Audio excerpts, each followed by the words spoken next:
it's Ellsworth. Okay. And so let's talk about this. Yes. Give me some background history, just if I was totally ignorant about anything, what would be the first thing that you would tell me about? So this is a 1906 U.S. Navy cutter. It's the first series. So they had two series. They had the 1900 series, and then they had the 1915. Okay. So this is the 1900 series. This particular one is come on this side, and it's got numbers carved into the bow stem.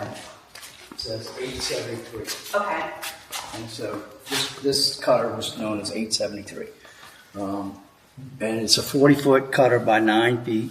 And it was, the United States built hundreds of these, and we had them all over ports around the world. And when we were becoming a high seas blue water navy instead of a coastal navy. So we had ports around the world. This particular one was on the battleship New Jersey. That's why it's got the NJ here. Okay. And it was there were two powered vessels on the New Jersey. There was the 40-footer, which the captains took as their own because it was much prettier. And then they had a 50-foot, but it had the 50-foot Navy cutter had a sheet metal covering over the stern, and it was really ugly looking. So the 40-footers were the ones that the captains, and then they would have 6 or 10 something double enders like this vessel right here, where it's two ends. Okay. And they were unpowered. So the cutters would tow the crew to shore. So if the battleship was anchored out, it could tow 120 men in each 60-foot double ender. Wow. And this vessel, the drawings, the U.S. Navy drawings for it, says it can take a complement of 60 men. Okay. It'd be a lot of people. But, Would be. And then it had copper tanks that were underneath the gunnels, so it's about this deep. Mm-hmm. And they go the whole length on each side, and they're just air tanks. Okay. And so those copper air tanks would keep the boat floating if it ever got swamped. Oh wow! And so they could dewater it, and then they'd go about their business. So yeah, wow. It carried a cutter catch sailing rig, so you would have the sailing rigs on the vessel, and they could erect that. And sail. And you have all those components. We made the sailing rig. We even made the cannon. It's a 1-pound revolving turret cannon. Wow.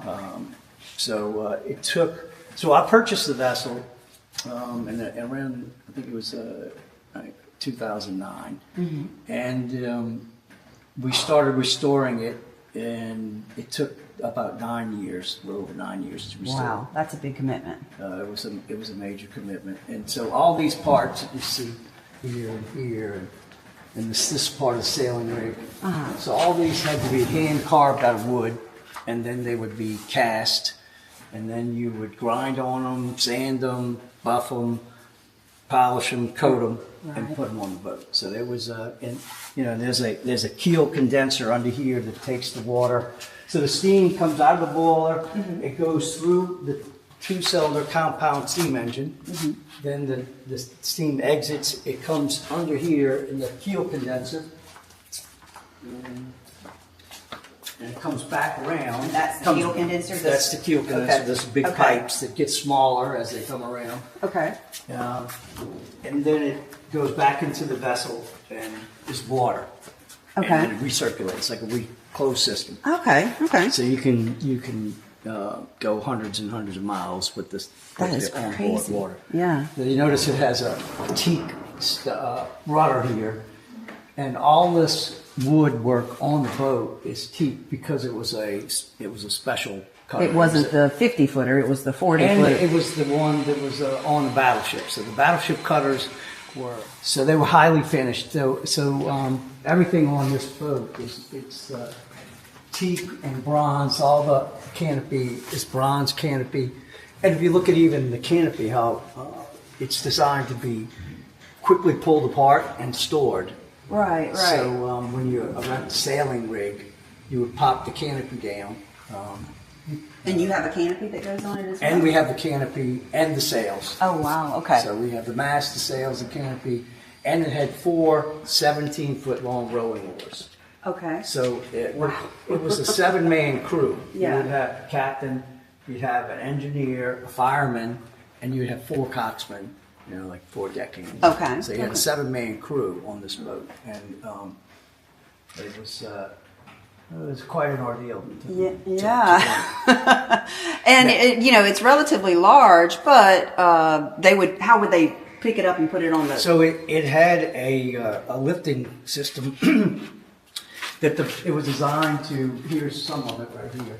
So these pull, it would come up like this and go over the boat, and then it came back to the stern and to the bow, and it would be a single point lifting. And so it would lift it from a single point. You'd set it into a cradle and on the battleship. Wow. Okay. So Corey was telling us yesterday that all these are everything basically was handmade, but these were particularly handmade. The hinges. Everything had to be handmade. Like even these big rowing or cocks that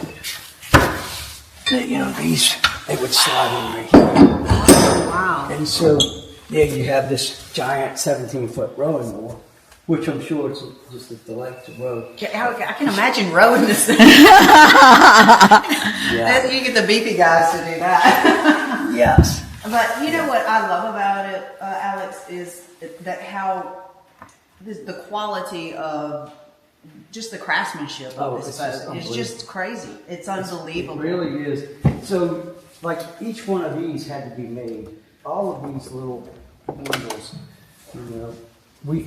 some of the stuff we were so lucky in finding. We found a U.S. Navy pump, So this is how they would pump out the boat. Wow. There's not an electrical wire on this boat. That is insane to me. So it has gas lamps, How did they? So at night they had gas lamps that would. And you have gas. We have the 1900, gas lamps, but it's all these valves. These were all spec'd, so that have the flanges on them. I mean, it's very hard. We found old stock, and we were able to find these valves. Mm-hmm. But I'm gonna turn this off. here's the coal locker. So you open this up, and you would scoop out coal. Tell us about the trailer and how you can haul this. So this boat, it obviously didn't come with the trailer, and the trailer that I sent up there was one that wasn't designed to just slide into the water and launch. So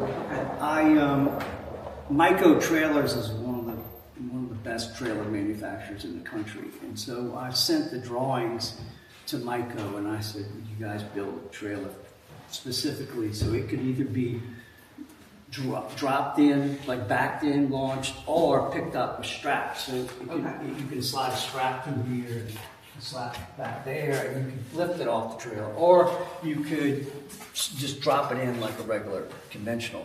Really? And so when I sent them the design of the boat, they said, Myco, it's like, we build trailers for the Special Weapons Division of the Navy, and so if we will give you a significant discount if you let us advertise.